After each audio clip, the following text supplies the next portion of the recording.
호주 캔버라 국회의사당에서 고위 관계자들이 면담하던 그날 일본 대표단의 표정은 굳어 있었다고 전해졌습니다. 수년 동안 공들여온 100억 호주 달러, 우리 돈 약 10조 원 규모의 헌터급 호위함 프로젝트가 자신들 손에서 멀어져가는 느낌을 받았기 때문입니다. 일본 미쓰비시와 가와사키는 그 사업을 따내기 위해 기술 자료를 쏟아부었고 정치적 영향력까지 총동원했지만 정작 사업의 핵심 생산기지였던 오스탈 조선소가 한국 한화에 넘어가면서 모든 판이 기울어 버렸습니다. 일본이 준비한 설계도와 협정서가 어느 순간 한국이라는 조선소 주인의 그늘 아래 놓여버린 겁니다. 그날 이후 일본 언론은 급격히 어조가 변했습니다. 호주 조선시장 전체가 한국의 손에 들어가는 게 아니냐는 불안이 쏟아졌고 일본 방위성 내부에서도 위기관리 문건이 따로 돌았다고 합니다. 호주의 전략함정을 생산하는 핵심 기지가 한국에 장악되는 건 일본으로선 받아들이기 힘든 현실이었기 때문입니다. 이 사태의 출발점이 된 사건은 오스탈 인수입니다. 한화오션과 한화에어로스페이스가 오스탈 지분의 80% 이상을 확보해 사실상 운영권을 장악하자 호주는 8개월째 외국인 투자 심의 절차를 붙잡고 있었습니다. 문제는 일본이 전례 없는 강도로 견제에 나섰다는 점입니다. 오스탈이 헌터급 세척을 실제로 건조하는 핵심 조선소였기 때문에 생산 통제권이 한국으로 넘어가면 일본 호주 간 10조 계약이 언제든 흔들릴 수 있는 구조였기 때문입니다. 일본 입장에선 그야말로 기술과 산업 패권이 눈앞에서 사라지는 순간이었습니다. 그런데 분위기는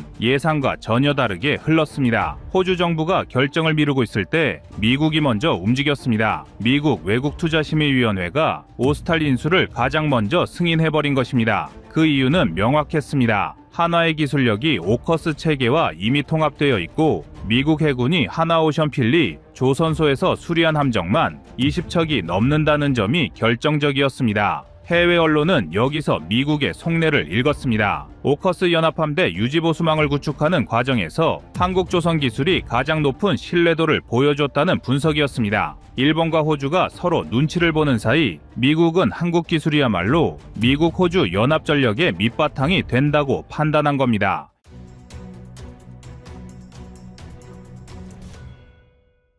이 지점부터 외신들이 내놓은 분석이 흥미롭습니다. 호주 금융신문은 한화 인수로 생산 효율이 최대 30% 향상될 가능성을 언급했고 호주 ABC 방송은 헌터급 건조 지연 문제를 해결할 수 있는 국가가 한국뿐이라고 보도했습니다. 일본 방산업계는 이 분석을 본 뒤 내부에서 큰 충격을 받은 것으로 알려졌습니다. 일본이 수십 년 쌓아온 조선 기술을 자랑하며 호주에 접근했지만 호주가 실제로 선택한 건 가격 20% 절감과 인도 일정 6개월 단축 가능성을 제시한 한국 기술이었기 때문입니다. 오스탈 해군사업부가 내부적으로 작성한 비공개 보고서엔 더 명확한 수치가 적혀 있습니다. 헌터급 호위함 설계에 총중량 변동폭이 플러스 마이너스 2.8톤으로 나타나 있었는데 한화가 적용한 레이저 용접 기반 고강 모듈 구조를 쓰면 플러스 마이너스 0.6톤까지 줄어들 수 있다는 결론입니다. 함정 총중량 오차가 이렇게 줄어들면 추진 계통 설계 변경 없이도 속도 0.7노트, 작전 방향 85km 확대가 가능하다는 분석이 나왔습니다. 반면 일본 미쓰비시는 이 데이터를 보고 충격을 받았다고 합니다. 왜냐하면 일본은 그동안 함정 중량 오차 문제로 인해 호주 측으로부터 이미 이외 경고를 받은 상태였기 때문입니다. 실제로 헌터급 일본함 건조 시 일본이 설계한 블록 12번이 기준 중량보다 1.9톤 초과되면서 전체 배치 일정이 74일 지연된 기록이 남아 있습니다.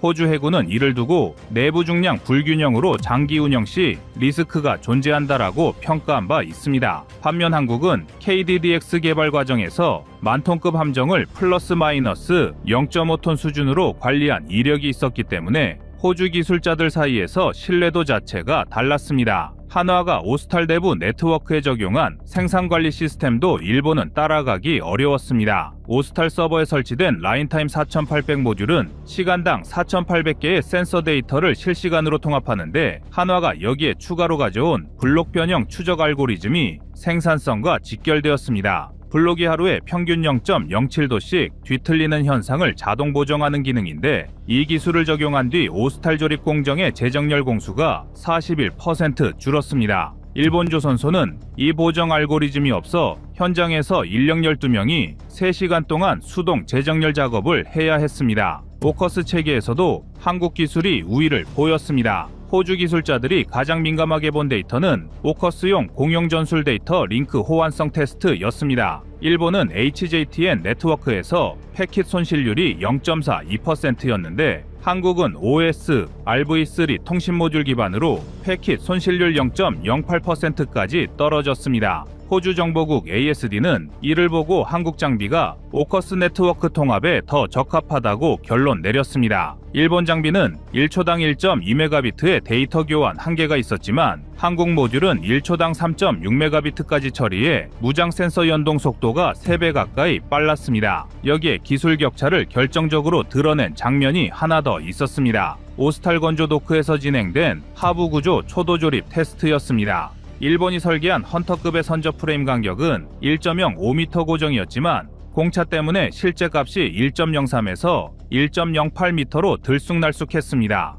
반면 한화가 제시한 개선안은 1.048에서 1.051m로 수렴됐고 이 수치는 군함 기준으로 사실상 레이저 정렬급 평가를 받았습니다. 호주 생산기술진이 이 데이터를 직접 보고 호주 국방부에 보고서까지 올렸습니다. 내부 문구 중 가장 중요한 문장이 하나 있었습니다. 한국 기술을 적용하면 블록 제작업률이 18%에서 3%로 감소한다는 계산이었습니다. 이런 흐름이 만들어진 배경에는 한국 조선업이 축적한 고정밀 디지털 트윈 기술이 있습니다. 세계 주요 조선소 중 자체 고도화된 디지털 생산관리 기술을 실전 함정 건조에 적용하는 나라는 한국이 유일하다는 평가가 있습니다. 일본은 이 기술 격차를 따라잡기 어려웠고 호주는 생산 안정성을 최우선으로 보는 국가이기 때문에 한국 기술을 선호할 수밖에 없었습니다. 게다가 한국은 필리 조선소와 루이지애나 조선소까지 확보하면서 글로벌 5개 해외 생산 거점을 완성했고 이는 일본이 절대 따라올 수 없는 글로벌 공급망 체계였습니다. 사실 일본은 이런 상황을 전혀 예상하지 못했습니다. 헌터급이 안정적으로 생산될 것이라고 믿고 있었지만 정작 호주 생산 기반의 실질적 통제권이 한국으로 넘어가는 순간 일본의 10조 프로젝트는 구조적으로 흔들리기 시작했습니다. 일본 방위성은 오스탈 인수를 막기 위해 호주 정부에 반복적으로 문제를 제기했지만 호주는 상업적 판단이라고 일축했습니다. 호주는 일본의 오래된 기술력이 아니라 한국이 실제로 증명해온 속도와 성능을 선택했습니다. 여기에 미국이 한화의 인수를 선제 승인하면서 일본의 영향력은 사실상 사라졌습니다. 해외 전문가들은 이를 두고 호주가 특정 국가가 아니라 완성된 체계를 선택한 것이라 분석했습니다. 그 체계의 중심에 한국이 있었고 일본은 그 기술적 격차를 메우지 못했습니다. 결국 국제사회가 내린 결론은 하나였습니다. 일본과 10조 원 규모의 협정을 유지하고 있었음에도 호주가 한국으로 기울기 시작한 이유는 기술 패권의 중심이 이미 한국으로 이동했다는 명백한 현실 때문이라는 것입니다. 호주 정부는 겉으론 조용했지만 내부 회의에서는 이미 결론이 나 있었습니다. 오스탈 생산관리 서버의 실제 로그 분석에서 일본 조선소의 블록 공정 오차가 평균 4.2mm였던 반면 한화가 적용한 디지털 트윈 공정은 1.1mm까지 줄어든 것으로 확인됐습니다. 방산조선 기준에서 이 수치는 초정밀 등급이며 호주 국방부는 이 정밀도 차이만으로 생산 비용이 최대 17% 절감될 수 있다고 기록했습니다. 일본은 전통 방식에 의존해 이 기술 격차를 따라갈 수 없었고 한국은 생산 전체를 디지털 제어 기반으로 운영해 속도와 품질이 완전히 달랐습니다. 결국 호주가 일본의 10조 사업을 유지하면서도 한국으로 기울기 시작한 이유는 수치로 증명된 기술력 차이가 이미 판세를 바꾸고 있었기 때문입니다.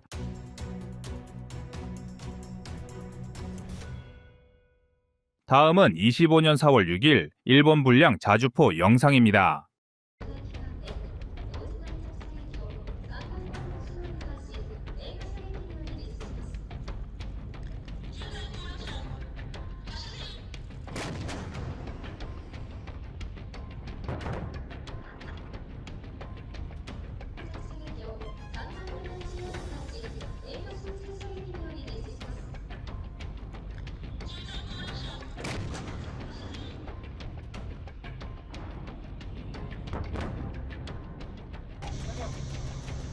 자, 통제자이겠습니다.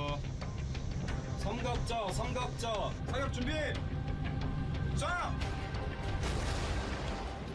세계 최강의 자주포로 군림하는 K9의 성능은 이제 말이 필요 없습니다. 이미 압도적인 시장 점유율에서 알 수 있는 것처럼 사거리, 탄종, 발사 속도 등 자주포의 모든 성능 지표에서 독일과 미국조차도 함부로 무시할 수 없는 강력함을 자랑하는 게 바로 K9 자주포입니다. 하지만 쓸데없이 한국과 라이벌 관계를 형성하려는 일본은 이러한 현실을 받아들이지 못하고 있는데요. 방산 시장에서만은 철저하게 한국보다 아래에 위치한 일본은 방위 산업의 성장을 도모하기 위해 한국과 라이벌 구도를 형성하려 하고 있습니다. 그러나 일본의 자주포는 그 성능이 매우 빈약하여 한국의 위협이 될 수 없습니다. 일본제 자주포는 제조업 강국이라는 일본의 타이틀에 걸맞지 않은 성능과 가격으로 유명한데요. 현재 일본이 주력으로 사용하는 19식, 99식 자주포도 이러한 문제에서 벗어나지 못했습니다. 그래서 준비했습니다. 오늘은 일본 자위대가 운용하는 주력 자주포들의 성능을 자세히 분석하여 알려드리겠습니다.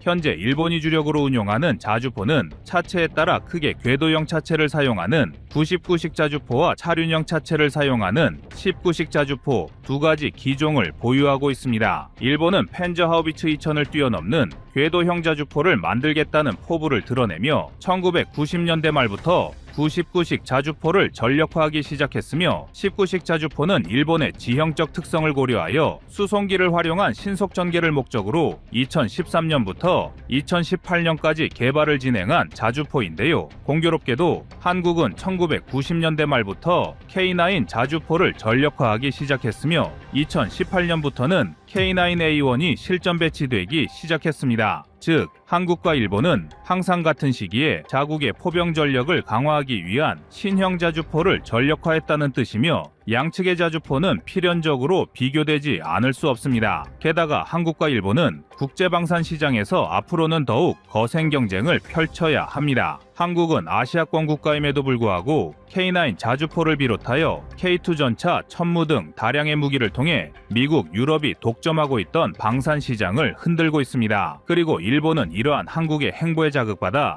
무기 수출 3원칙을 방위 장비 이전 3원칙으로 개정하며 방산 시장에서 영향력을 확대하기 위해 노력하고 있습니다. 그러나 일본이 아무리 발버둥쳐도 지상 전력에서만큼은 절대로 한국을 따라올 수 없습니다. 사실상 일본의 주력 자주포를 모두 합쳐도 한국의 K9을 따라오는 것이 불가능할 정도로 한국과 일본의 격차는 매우 큰 상황인데요. 일본은 99식 자주포와 19식 자주포에 모두 155mm 52구경장 포신을 탑재하였습니다. 포신의 구경과 길이만 놓고 보면 K9과 동일하지만 최대 사거리는 무려 20km나 차이납니다. 일본은 사거리 연장탄을 사용해도 99식과 19식 모두 최대 사거리가 40km에 불과하지만 한국은 K315 포탄을 사용하면 55km, K333 포탄을 사용하면 60km 수준의 사거리를 확보할 수 있습니다. 특히 K333 포탄이 대량 생산 체제에 돌입하며 본격적으로 실전 배치에 착수했다는 점은 한국과 일본의 자주포 기술력을 단적으로 보여주는 사례입니다.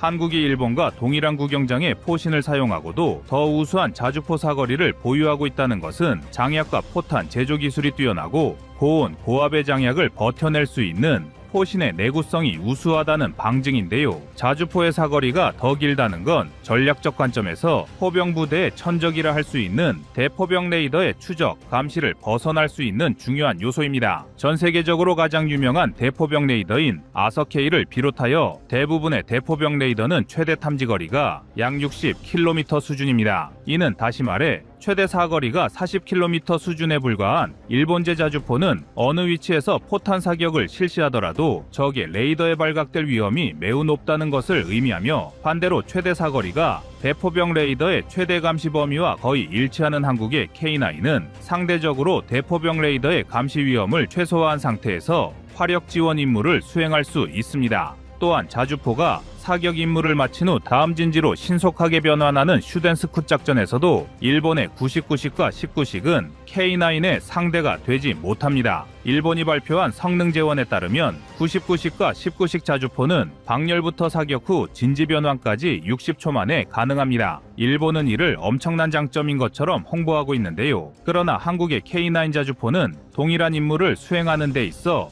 채 50초를 넘기지 않는 성능을 보유하고 있습니다. 혹자는 이러한 성능 차이를 두고 고작 10초 차이라고 넘길 수도 있지만 포병 전술을 자세히 들여다보면 절대 작은 차이가 아닙니다. 통상적으로 최신 대포병 레이더의 표적 탐지 시간은 10초 내외로 형성됩니다. 즉, 자주포가 포탄을 발사하고 진지를 변환하여 적의 추적을 피하는데 걸리는 시간 차이가 10초 이상 벌어진다는 건 그만큼 적의 반격에 노출될 위험이 현저히 증가한다는 것을 의미합니다. 현대전장에선 각종 레이더와 감시 자산의 발전으로 인해 후방 화력을 담당하는 포병조차도 고작 1, 2초의 차이로 병력들의 생사가 갈리는 만큼 K9이 일본제 자주포와 비교하여 가지는 전술적 우위는 명확합니다. 또한 포병부대의 작전 지속 지원에 가장 큰 영향을 미치는 포탄 적재량도 일본은 한국보다 열세인데요. 한국의 K9 자주포는 48발의 포탄을 적재할 수 있지만 일본의 99식 자주포는 30발 수준의 포탄을 적재할 수 있으며 19식 자주포는 충격적이게도 제대로 된 포탄 적재가 불가능합니다. 차륜형 자주포가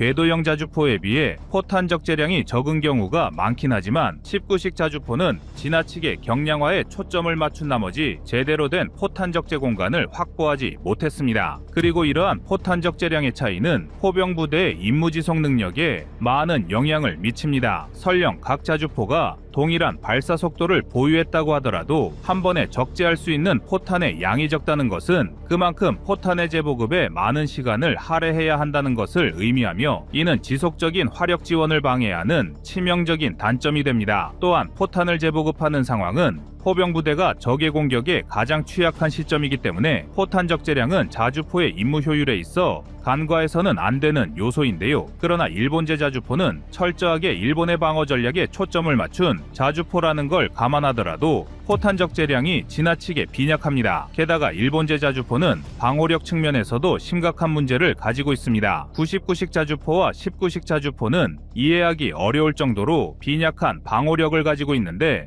궤도형 자주포로 제작된 99식조차도 7.62mm 소총탄을 방어하는 것이 고작입니다. 통상적으로 트럭 차체를 활용하는 차륜형 자주포는 방호력이 약한 경우가 많지만 상대적으로 궤도형 차체 위로 두꺼운 장갑을 붙인 궤도형 자주포는 소총탄 이상의 방호력을 갖추는 것이 기본입니다. 한국의 K9은 구소련과 동구권에서 주로 사용해온 14.5mm 중기관총을 완전히 방어할 수 있으며 10m 거리의 152mm 고폭탄 파편에 대한 방어 능력도 갖추고 있는데요. 소총탄조차 방어가 어려운 99식 자주포와 고폭탄에 대한 방어까지 고려한 K9의 방어력 차이는 매우 크다고 할 수 있습니다. 자주포가 비록 전차처럼 적의 공격을 정면으로 받아내며 임무를 수행하는 무기체계는 아니지만 적과의 대화력전 상황에서도 일정 수준의 고폭탄 파편을 막아낼 수 있는 K9과 소총탄을 간신히 방어하는 99식 자주포의 전술적 가치 차이는 매우 크다고 할 수 있습니다. 여기에 더욱 충격적인 건 19식 자주포는 제대로 된 탑승 공간조차 갖춰지지 않았다는 것입니다. 19식 자주포에서 임무를 수행하는 일부 병력은 차체 중앙에 위치한 간이의자에 탑승해야 하는데 해당 공간은 병력 보호를 위한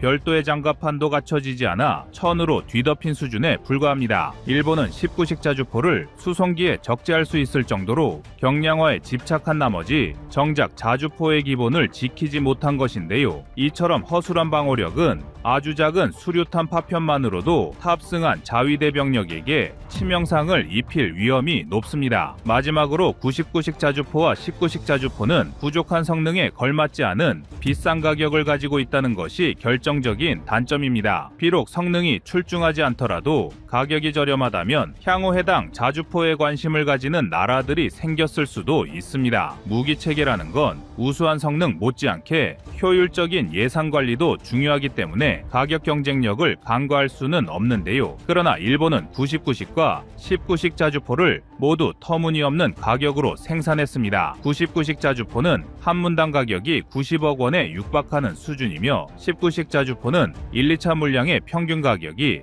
한 문당 약 70억 원 수준입니다. 한국이 K9 자주포를 대량으로 전력화하면서 한 문당 약 40억 원의 예산을 사용했다는 것과 비교하면 최소 1.5배에서 2배 이상의 가격을 지불해야만 하는 일본제 자주포의 가격이 얼마나 납득하기 어려운지 더 쉽게 알 수 있습니다. 비단 자주포뿐만 아니라 낮은 성능의 과도한 금액의 무기를 도입하는 것은 일본 방산의 고질적인 문제라 할 수 있는데요. 이처럼 일본이 주력으로 운용하고 있는 99식 자주포와 19식 자주포는 사거리, 작전 지속 지원, 방어력, 가격까지 모두 한국의 K9을 넘볼 수 없습니다. 일본은 해마다 방위산업 분야에서 해외 진출 속도를 높이고 있습니다. 호위함과 잠수함을 비롯한 해군 무기 체계에선 일본이 가진 장점을 무시할 수 없으며 전투기 분야에서도 일본의 항공 소재 기술은 한국이 배워야 할 부분도 분명히 있습니다. 그러나 여전히 자주포로 대표되는 지상전력에서만큼은 일본이 감히 한국을 넘볼 수 없을 정도로 한국이 상당히 앞서 나가고 있습니다. 하지만 그렇다고 해서 방심은 금물인데요. 앞으로도 한국과 일본은 아시아의 방산강국 자리를 두고 계속해서 경쟁 구도를 형성할 확률이 매우 높습니다. 따라서 우리 대한민국은 자주포와 전차 등 일본보다 앞선 분야의 장점을 계속해서 발전시킴과 동시에 다양한 분야에서